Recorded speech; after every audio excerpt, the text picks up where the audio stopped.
Magandang umaga sa inyong lahat. Ako po si Rian K.R. Abaw at ngayon may performance task po kami tungkol sa asexual na pamamaraan. Ang napili ko sa asexual na pamamaraan ay pagpuputol o cutting. Ang pagpuputol o cutting ay ilang halaman ornamental ay pinaparami sa ganitong pamamaraan. At ito yung halaman na napili ko. At ngayon, magsimula na tayo magpuputol.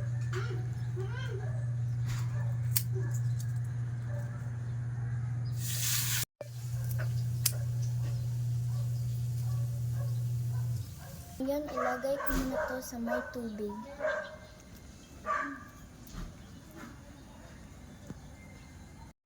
Salamat po sa panonood. Bye!